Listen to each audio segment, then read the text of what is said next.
Bonjour, vous écoutez le podcast de la maison Firmenich qui laisse la part belle aux parfumeurs et à leur création. En collaboration avec le podcast La Voix du Parfum, qui fait entendre ce qui habituellement se sent, nous donnons la parole à nos parfumeurs créateurs. Ils partagent ici leur métier, leur carrière, leur passion. Ils nous racontent leur rôle au sein de la maison Firmenich et ce qui les anime chaque jour. Ils se confient sur leurs inspirations, leurs rêves et nous dévoilent aussi quelques confidences. Bonne écoute! Aujourd'hui, nous sommes ravis et honorés d'accueillir le parfumeur Dora Bagrish. Dora, votre vie et votre carrière suivent un fil rouge. Une curiosité aiguë, toujours à l'affût de nouveautés, de connaissances d'autres horizons, à tel point que vous souhaitiez devenir reporter avant de devenir grande parfumeur. Aujourd'hui, au sein de Firmenich, vos créations illustrent aussi cette curiosité sans cesse renouvelée. Bonjour Dora. Bonjour Isabelle. Alors, est-ce que vous pourriez nous décrire votre rôle au sein de la société Firmenich ? Oui, alors je suis donc parfumeur senior chez Firmenich, basée à Paris. Je fais partie de l'équipe de créateurs, donc je crée des parfums pour beaucoup de clients qui sont les grands groupes et les grandes marques de la beauté et du luxe. Qu'est-ce qui vous a motivé à rejoindre le groupe ? Beaucoup de choses. Firmenich est une référence dans la parfumerie, avec une histoire très ancrée dans les ingrédients, dans la chimie, aujourd'hui aussi beaucoup dans les naturels. Et ce qui m'a motivée, c'est tout ce qu'un groupe comme Firmenich, avec les talents, les moyens, les ingrédients. La palette de Firmenich est une palette extraordinaire depuis longtemps. Et voilà, en tant que jeune parfumeur, en tout cas, les motivations étaient plus que grandes de rejoindre Firmenich.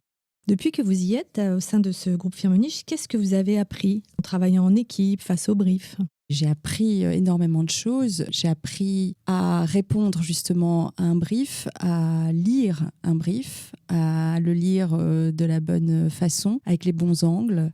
Ça, c'est l'expérience du métier. J'ai énormément appris. J'ai appris aussi au niveau des ingrédients, de la recherche, ce qu'on pouvait créer en termes d'innovation, d'ingrédients, aussi bien sur la partie synthèse que sur la partie naturelle. J'ai appris à créer avec des parfumeurs. J'ai appris aussi à parler de mes créations. Qu'est-ce que vous dites à votre famille ou à vos amis ? Que répondez-vous quand vous parlez de votre métier ? Je leur dis très simplement que je suis parfumeur, donc je crée des parfums. Les parfums qu'ils connaissent parfois, les parfums qu'ils portent, que je suis créatrice de parfums pour les grandes marques. Aussi simplement. Oui. Qu'est-ce qui vous plaît le plus dans votre travail en 3 mots ? 3 mots, c'est difficile.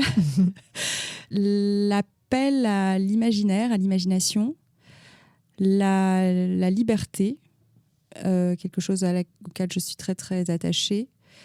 La liberté, surtout quand je parle de liberté de penser, liberté d'aller là où j'ai envie d'aller, ce qui est synonyme pour moi de création et de créativité. Et l'échange. Le travail en équipe est important pour vous ? Le travail en équipe est important. Alors, je vais être très sincère, le travail en équipe est important pour l'industrie. Pour moi, il a été aussi un apprentissage. Il est source de joie, très clairement, dans beaucoup de cas. Il est source d'efficacité aussi. Je pense à ce concept d'efficacité de l'alliance. C'est une alliance qui est absolument fructifiante et qui est quelque chose stimulante, qui apporte beaucoup. Bien sûr, la co-création, alors je crois qu'on pourrait et on devrait y consacrer plus de temps et même une séance particulière, parce que la co-création, c'est quelque chose qui est aujourd'hui très en vogue et très demandé aux parfumeurs. C'est néanmoins quelque chose de très difficile et je pense que c'est un art à part entière et c'est vraiment quelque chose qui demande énormément aussi une forme de coaching, de formation. Et c'est un état d'esprit. C'est un état d'esprit, exactement. C'est pas inné. Non, c'est pas inné. C'est absolument pas inné. Et les parfumeurs, parfois, j'avoue, cherchent comment cette co-création peut se mettre en place. Et quand on trouve un fil ce fil magique qui est à la fois dans le rythme, parce qu'il faut que tous les parfumeurs soient engagés dans un rythme. Il faut que tous les parfumeurs soient engagés dans des valeurs. Il faut que tous les parfumeurs soient engagés dans cette envie et cette envie collective d'arriver au final à une forme olfactive dont on est tous fiers. Oui, c'est un travail, mais c'est aussi une source de joie quand ça arrive. Bien sûr.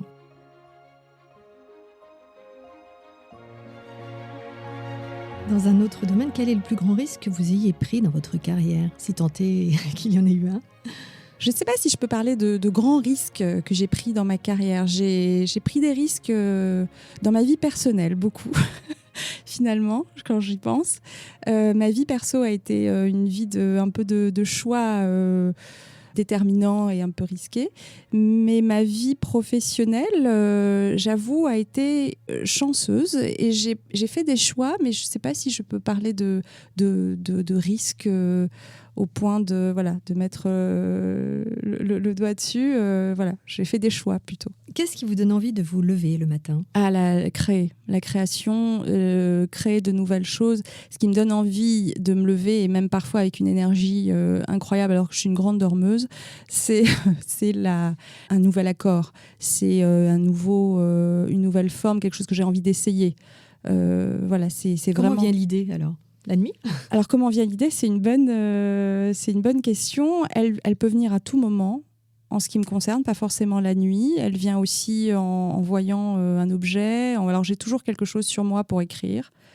Et c'est important parce qu'une idée peut arriver de façon très inattendue et en même temps, c'est très fugace. Donc, si on ne la chope pas au moment où elle arrive, elle peut partir aussi vite. Quel est le talent que vous aimeriez avoir? J'adore le cinéma et le théâtre. J'aurais aimé avoir le talent de comédienne. Ouais. Dans une autre vie. Jouer la comédie. Ouais. Alors justement, nous vous donnons une baguette magique. Où est-ce que vous aimeriez être dans 5 ou 10 ans? Alors, au niveau de décor du lieu, dans un endroit ensoleillé, parce que ça me manque. Et j'aimerais exercer mon art et d'autres à côté. J'aimerais compléter mes envies et faire de la parfumerie peut-être un peu autrement. On ne fera pas la liste de vos envies, mais on va en parler.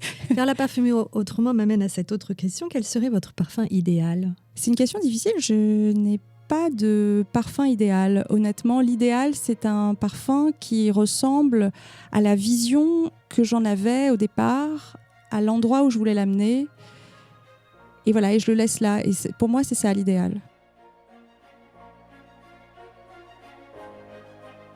Bon, en attendant de créer ce parfum idéal, Dora, revenons sur la genèse de votre vocation, si vous le voulez bien. À l'origine, il y eut les mots. Cela pourrait être le début de votre histoire. Racontez-nous votre relation à l'écriture, à la curiosité qui vous amène depuis que vous savez écrire, a priori, et votre naturel curieux qui vous a poussé donc vers le journaliste de voyage. Mais il semblerait que la parfumerie ait eu le dernier mot avec la parution récente de votre ouvrage « Le goût des senteurs ». Et pour commencer, j'aimerais lire un extrait. Avec plaisir. Page 11. Écrire, mais entre guillemets, vous avez mis. Écrire les odeurs nécessite donc souvent du courage, de la recherche, de l'humour même. Arme efficace pour lutter avec panache contre ce vocabulaire qui ne vaut rien, entre guillemets. Ne pas avoir peur des mots sous prétexte que, face aux odeurs, il ne ferait ni le poids, ni la précision. J'ai été très émue d'écrire cette introduction parce que c'est vraiment ce que je pense au fond, la puissance qui est commune aux mots et aux odeurs. Et c'est vrai que ce livre, je l'ai écrit en hommage aux auteurs, aux écrivains que je lis beaucoup, que j'admire beaucoup, qui ont pris la plume pour noircir des pages entières ou parfois même juste une phrase très percutante sur les odeurs. C'est très courageux parce qu'on sait comme c'est difficile de décrire une odeur. Et l'impalpable. Et l'impalpable et l'invisible. On est totalement dans le non-dit, on est totalement dans le subjectif. Dans l'émotion. Dans l'émotion, on est dans l'intime, on est dans les mémoires, on est dans les souvenirs. Et alors oui, il y a eu bien sûr des Marcel Proust qui ont maîtrisé totalement ce jeu et cet art, mais il y a eu aussi d'autres auteurs qui, avec humour et courage, ont écrit sur les odeurs. Et c'est ce que vous nous présentez, une sorte de panorama de quelques auteurs. Vous avez eu du mal à choisir, j'imagine. J'ai eu beaucoup de mal à choisir. J'ai été, évidemment, cet ouvrage fait partie de la collection Le Goût de Mercure de France, qui m'a fait l'honneur et la joie d'accepter ce projet sur les senteurs. Je remercie à ce propos Isabelle Gallimard et Jean-Michel Desimo qui m'ont beaucoup aidé à la fois à faire un choix, mais qui m'ont aussi fait beaucoup confiance dans ce choix parce que je n'ai pas eu de censure et ça a été un bonheur absolu. Bon, on vous recommande de le lire, vous aurez compris. Donc là, il n'y a plus de démonstration à faire, la littérature est pétrie d'odeurs. Oui, c'est clair. Absolument. D'une odeur à choc olfactif, quel était ce choc olfactif que vous avez pu avoir, en tant que parfumeur, si vous en avez un souvenir précis? Honnêtement, j'en ai plusieurs. J'en ai eu plusieurs et j'en ai parfois même plusieurs par jour. En ce qui concerne les chocs olfactifs, ça peut être un ingrédient, ça peut être évidemment un parfum. Dans ma jeunesse, la première, en tout cas, si ce n'est pas un choc et grande émotion olfactive que j'ai eue, c'était Chalimard, avec cette overdose de vanille et d'accords poudrés magnifiques. Il y a eu l'Odyssée. Tourbillon de choc. Ouais. Alors, être parfumeur, ce n'est pas seulement une histoire d'olfaction. Pour vous, le goût est important. Vous avez 2 grands-mères qui étaient chefs pâtissiers et on devine pourquoi. Racontez-nous leur héritage. Oui, alors vraiment, ça, c'est un grand héritage émotionnel pour moi. J'ai vécu à Alger avec 2 grands-mères qui passaient leur journée aux cuisines, aux fourneaux, dont une qui livrait toute la ville de gâteaux de mariage et autres entremets, voilà, qui était un peu le traiteur de la ville. Ça a été des souvenirs fabuleux parce que je passais mon temps, j'étais fascinée, je passais mon temps dans sa cuisine et je goûtais à tout. Alors ça aussi, il y a eu des chocs parce que je goûtais des choses, je me souviens de ma tête, j'ai même des photos avec des grimaces parce que c'était pas du tout des goûts d'enfant en fait. Elle créait des crèmes de pignons de pain épicées, elle créait énormément de choses très, en fait je me rends compte aujourd'hui, très nouvelles et que je ne retrouve plus d'ailleurs. Ah oui. Justement cette fameuse crème de pignons de pain qui est une crème totalement presque noire, faite entièrement de pignons aux épices. Enfin, c'est vraiment fabuleux. Ça a été une source d'inspiration formidable. Et depuis, j'adore travailler avec les chefs et j'ai fait beaucoup d'accords avec les chefs. Par exemple? Alors, par exemple, j'ai eu un échange avec le chef Yannick Delpech, avec Alain Passard. J'ai travaillé des accords que j'ai ensuite présentés, évidemment, en accord olfactif aux différentes maisons. L'accord, par exemple, qui a fait Anaïs Premier Délice, c'est un accord Belle Hélène, de Poire Belle Hélène. Voilà, donc j'ai fait dernièrement un accord Calisson, autour du Calisson, qui a donné le Lazzaro Intense, Mademoiselle Lazzaro Intense. Donc voilà, mes accords gourmands se retrouvent dans mes parfums assez régulièrement. C'est une famille que vous affectionnez plus particulièrement? Oui, c'est une famille que j'affectionne beaucoup parce qu'elle est source d'addiction et aussi parce que j'aime la tordre. Je ne veux pas créer du sucré. Ce n'est pas du tout le cas. On a souvent l'impression que les accords gourmands sont des overdoses de praline. Ce n'est pas vrai. Ce sont des accords nés du goût, mais qui sont ensuite transformés par le regard du parfumeur, qui sont ensuite en plus associés à des matières complètement pas du tout utilisées dans la cuisine. Donc c'est ce choc-là qui m'intéresse dans les accords gourmands.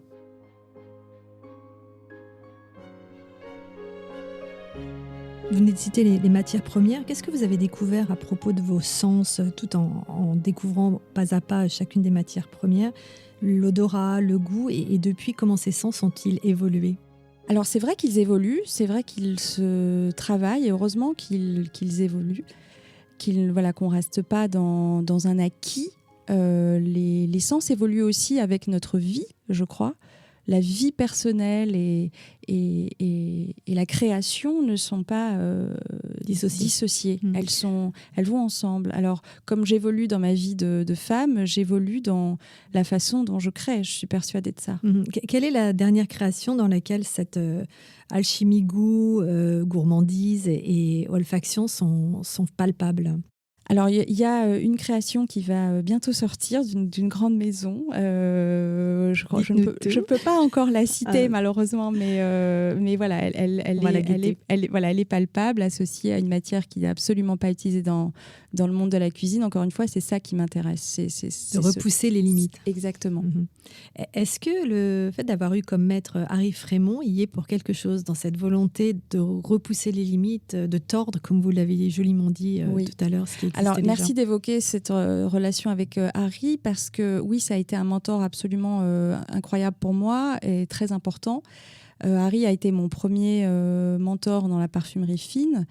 Et ce qui était génial avec Harry, c'est que Harry a une technique absolument incroyable. Harry maîtrise absolument tous les dosages de fleurs, d'accords, de thé. C'est un parfumeur qui a une technique et un sens de l'esthétique incroyable.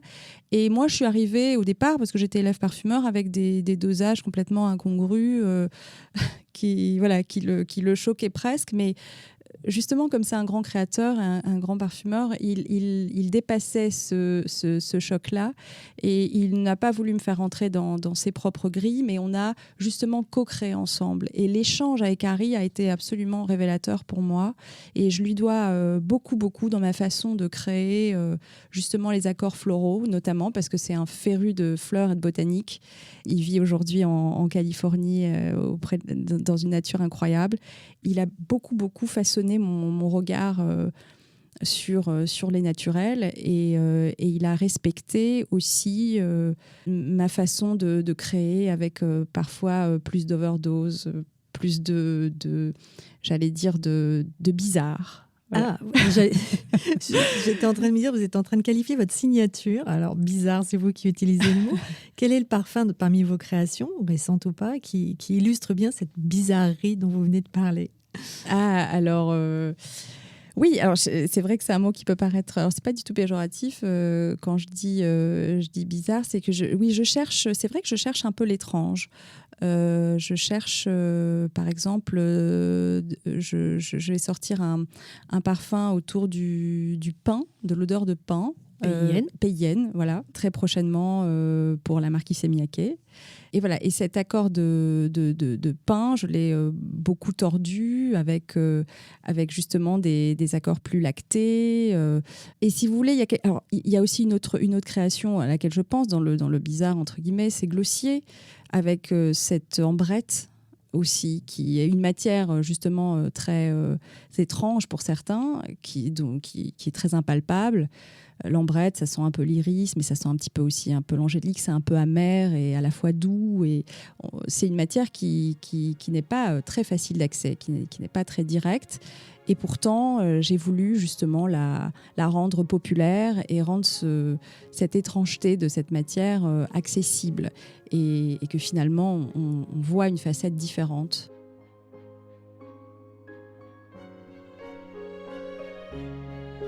En quoi travailler au sein de ce groupe Firmenich vous permet-il de repousser ses limites, d'aller vers l'étrange que vous évoquiez à l'instant ? Le fait d'être dans une maison comme Firmenich, d'abord, c'est une maison pour laquelle la créativité et les parfumeurs sont au centre. Donc, tout est possible. Ça pourrait être la devise. Oui, c'est vrai. Impossible n'est pas Firmenich, je dirais. Mais bon, je ne reprendrai pas le slogan d'un autre politicien notamment, voilà, qui n'est pas du tout dans mes... voilà. Mais c'est vrai qu'à partir du moment où on a envie de créer, chez Firmenich, on peut avoir accès à tout. Tout est fait pour nous aider à apporter, à mettre sur la table les accords les plus créatifs possibles. Et puis, ce qui est génial, c'est d'avoir accès justement aux briefs, un maximum de briefs, un maximum de maisons. Et si on a accès à un maximum de maisons, on a accès à un maximum d'histoires, parce que chaque maison de parfumerie a une histoire d'un couturier, une histoire d'une personne. Et ça, c'est très, très inspirant. Alors, vous disiez que Firmenich vous mettait à disposition tous ces possibles, y compris des outils dont on parle beaucoup, qui sont liés à l'intelligence artificielle. Alors, sans rentrer dans les détails, comment ces outils vous aident-ils aujourd'hui à travailler ? Alors l'intelligence artificielle, c'est vrai que ça fait partie aujourd'hui des outils et des mots qui arrivent souvent à la fois dans les briefs de la part de nos clients.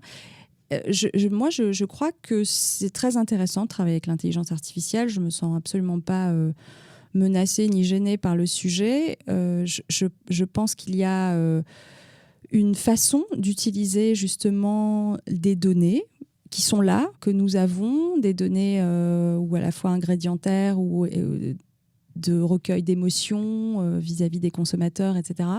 Ces données-là, je crois qu'il faut juste les utiliser à bon escient. Il n'est évidemment pas question de confier la création à l'intelligence artificielle, mais d'enrichir la création par l'intelligence artificielle qui finalement nous donne des pistes. On les prend, on les prend pas. Je crois que ça nous revient. Et je pense que c'est du coup la bonne façon d'aborder l'intelligence artificielle. Les émotions recueillies par les consommateurs par rapport aux ingrédients, pourquoi ne pas aller essayer de chercher ce que ça suscite, ce que ça évoque, donc, pour ça, l'intelligence artificielle est intéressante. Voilà. Après, moi, je crois plus en la... c'est pas que je crois plus, c'est que l'intelligence créative et l'intuition, c'est ça notre métier. L'intelligence artificielle, c'est pas notre métier, mais c'est un outil. Il faut pas confondre. Et je crois pas qu'aujourd'hui, un parfum dont on dirait qu'il est créé par une machine aurait plus de succès qu'un autre, créerait plus d'engouement qu'un autre. Voilà, c'est absolument absurde pour moi.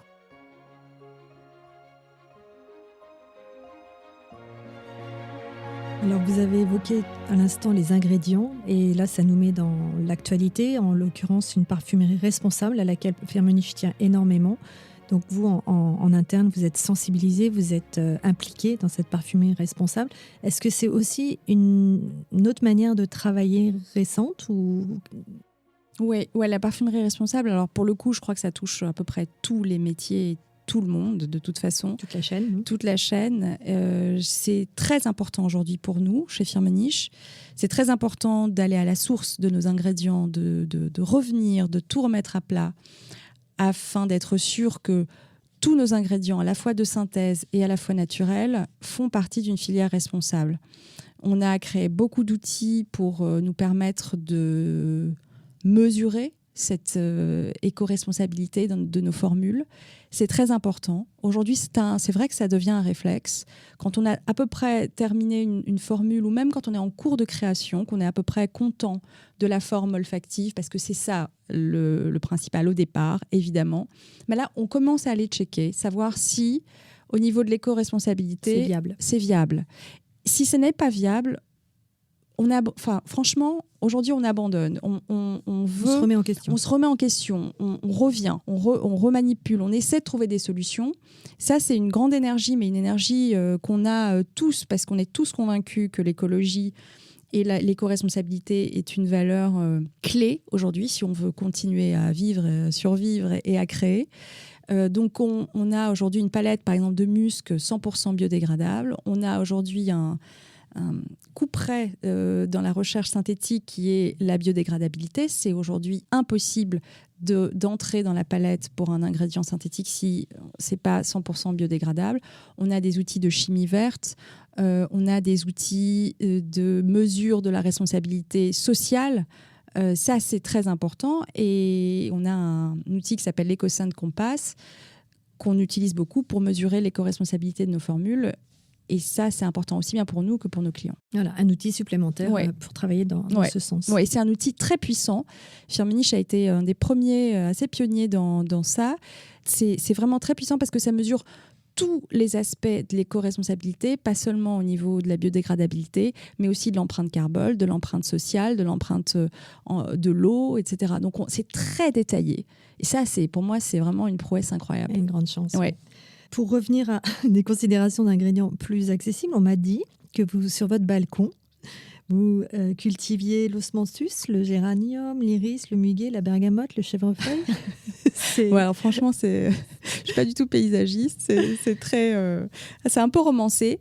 Non, en revanche, j'aime le contact des natures. Alors voilà, je vis à Paris, donc je n'ai pas la chance d'avoir un champ et un grand jardin à cultiver. Et même régulièrement, quand je ne peux pas le faire sur mon balcon, je me rends chez des pépiniéristes ou je me rends dans des endroits pour voir les plantes. J'ai besoin de les voir. J'ai besoin de voir un magnolia, j'ai besoin de voir une feuille de géranium, de voir un jasmin très Juste le régulièrement. voir, là on est dans la vue, mais alors quand je dis j'ai besoin de le voir, parce que évidemment j'ai besoin de le toucher, j'ai besoin de le sentir. Alors je dis ça en opposition à le sentir en laboratoire. Donc le laboratoire c'est super, et j'ai besoin de cette double image, voilà. Et j'ai régulièrement et puis c'est une émotion particulière de voir la vie des plantes, voilà. Et ce qui vous anime et ce qu'on entend très bien, c'est la curiosité. Elle est sans cesse renouvelée. En quoi elle a évolué depuis vos premières armes en tant que parfumeur ? Elle s'est décuplée, je dois dire. Bon, déjà, je suis née très curieuse. J'ai toujours été très curieuse, ce qui était un peu fatigant pour mes proches. Mais plus je découvre des choses nouvelles, et plus je me rends compte que la source est inépuisable. Du coup, ça donne évidemment envie d'aller découvrir d'autres choses. Au niveau des voyages, je vais très fréquemment, j'ai besoin très fréquemment d'aller découvrir de nouvelles terres. Là, par exemple, je reviens de Lanzarote, qui est une terre volcanique absolument fabuleuse, que je ne connaissais pas. J'ai découvert l'héritage de César Manrique, qui est l'artiste qui a façonné l'île et qui d'ailleurs a donné une ligne éco-responsable à l'île très tôt, un précurseur, qui a interdit les panneaux polluants, qui a interdit les immeubles de plus de 2 étages, qui a fait énormément pour sauvegarder cette nature incroyable. Et je suis revenue avec 1000 inspirations, 1000 idées, surtout une énergie. Et voilà, c'est ça qui m'anime.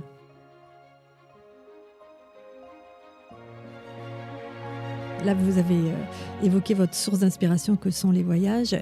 Quels sont les autres pays qui sont à l'origine de parfums qu'on connaît de vous ? Alors évidemment Alger, justement le parfum dont je parlais d'Issey Miyake, qui va bientôt sortir avec du pain. D'ailleurs, il s'appelle mon nom de code, c'était rue des Pins, parce que c'est la rue dans laquelle j'ai grandi. Et donc, comme son nom l'indique, c'est une rue bordée de pins. Et ça a été la source d'inspiration pour ce parfum. On a des indices. Voilà. Ça a été donc la source première, évidemment, d'inspiration quand la maison Issey Miyake m'a parlé d'une inspiration autour de la Méditerranée et des voyages. Évidemment, j'ai pensé à mon lieu où j'avais grandi, d'origine. D'autres pays m'ont beaucoup marqué. J'ai eu la chance de faire un très beau voyage au Guatemala avec des collègues parfumeurs. Et là, j'ai découvert des choses absolument magnifiques sur la culture du patchouli, de l'ambrette, justement. Voir au Guatemala les champs d'ambrette renaître. Parce que... justement, l'ambrette a été remise au goût du jour, dont je suis absolument très émue et très fière.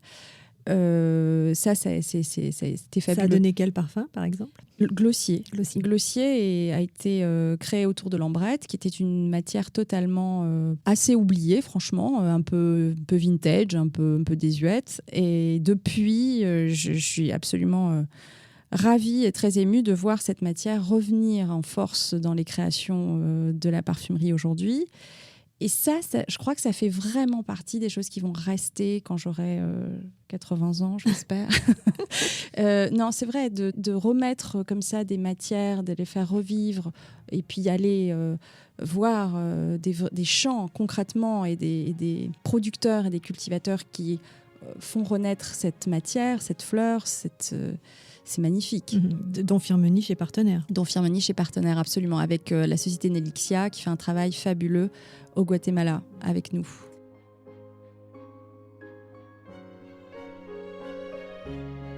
Vous dites, le parfum, c'est mon allié. Qu'est-ce que vous voulez dire par là ? Mais c'est mon allié, c'est pas seulement une création qu'après je domine, ce sont des compagnons, les parfums, c'est aussi un allié dans ma vie. La créativité, de toute façon, est une alliée clé de ma vie, parce que, voilà, quoi qu'il se passe, elle est immuable, elle est en moi, elle fait partie des choses qui seront toujours là tant que le souffle est là. C'est pour ça que je dis ça. C'est bien dit. Être curieuse, on vient de l'évoquer, c'est aussi s'inspirer du passé, donc comme on l'a vu, mais s'en servir au présent. Quels seraient les parfums mythiques du passé qui vous donneraient envie de revenir en arrière, de créer des idées à partir à repenser, à tordre, comme vous l'avez dit tout à l'heure, ou pour raconter quelle histoire? Par exemple, petite, moi j'aimais énormément l'iris. Et justement, par exemple, Iris d'Hermès a été un parfum que j'ai porté très très longtemps. Le Chanel 19 aussi a été un parfum que j'ai porté très longtemps. Alors, dans ma carrière de parfumeur, j'ai eu envie souvent de tordre le cou à l'iris. Et justement, je parlais de glossier, iris ambrette, ça a été une façon de tordre un peu, de créer un nouvel iris. J'ai parlé aussi d'Issey Miyake, avec qui je travaille beaucoup. L'Odyssée a été pour moi un chef-d'œuvre, est un chef-d'œuvre absolu. Et j'ai la chance de participer à travers plusieurs éditions de l'Odyssée à justement exactement ce dont vous parlez, Isabelle, de ce remaniement d'un accord. Comment on peut le moderniser, même pas le moderniser parce que l'Odyssée est encore très moderne, mais comment on peut tourner autour. Comme le remodeler. Voilà. Vous parlez avec vos mains, on ne vous voit pas, mais on le remodèle. Exactement. On le remodèle, on le refaçonne, on fait voir un angle particulier. Et ça c'est un travail que je fais beaucoup avec la maison Issey Miyake, avec deux autres parfumeurs, avec Marie Salamagne et Daphné Buchet. Et c'est vrai que c'est très, très intéressant. Est-ce que c'est en ce sens qu'on peut dire que finalement créer un parfum, c'est aussi être artiste? Oui, je crois qu'il y a une partie, en tout cas, oui, artistique indéniable dans le métier de parfumeur. Et je la renie pas. Alors évidemment, on parle d'artisanat. Certains disent nous sommes des artisans, d'autres des artistes. Je crois qu'il n'y a pas de... Comment dire, il n'y a pas de choc entre les deux. On peut être à la fois artisan et artiste. Et oui, il y a quand même à partir du moment où on exprime un regard particulier, je crois qu'il y a évidemment un travail artistique. Mais au fait, Dora, à quoi ça sert un parfum? À rien. À rien, si ce n'est d'apporter un peu de beauté sur cette terre. Non, un parfum, au contraire, je crois que ça sert à beaucoup de choses. C'est un ancrage à un moment donné de notre vie. C'est l'expression d'émotions dont on n'a parfois même pas conscience. C'est un moyen d'héritage quand un parfum est transmis de père en fils, de mère en fille ou même de père en fille, parce que par exemple mon père portait Terre d'Hermès et moi je continue parfois de le porter en pensant à mon père. Non, je crois que le parfum est, je mets cette citation au départ de mon livre, l'odeur est un détail immense de Bachelard. Et bien le parfum est rien d'autre qu'un détail immense. Voilà, je crois que c'est ça.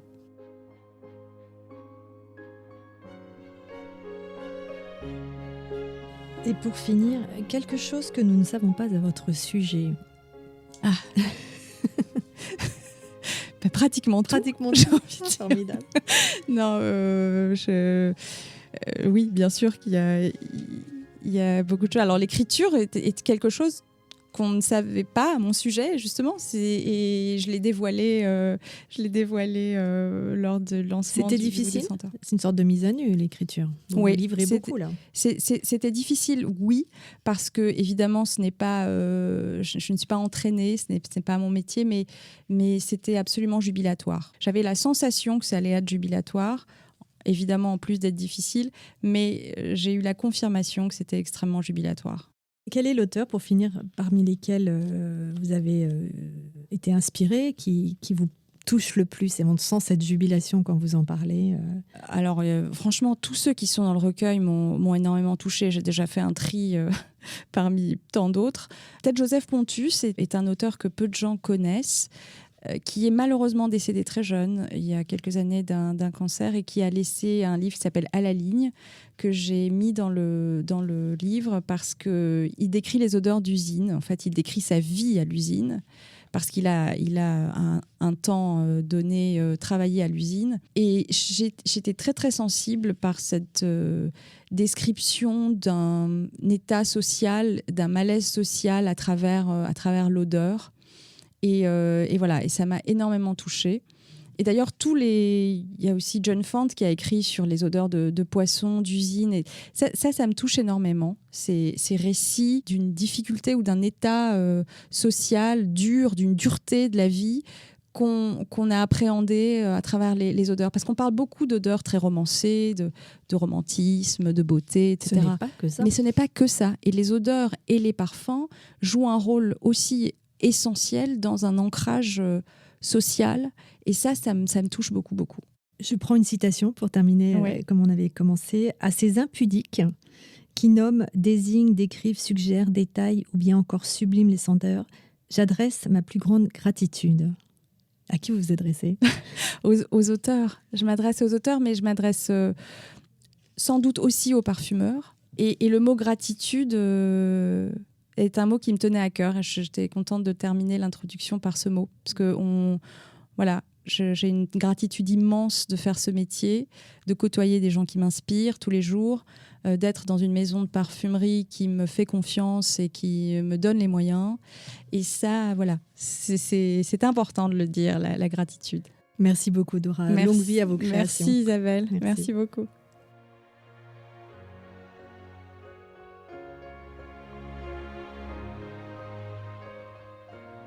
Merci, chers auditeurs et auditrices, de nous avoir suivis. Nous nous retrouvons dans quelques semaines pour un nouveau podcast, Paroles de parfumeurs de la maison Firmenich.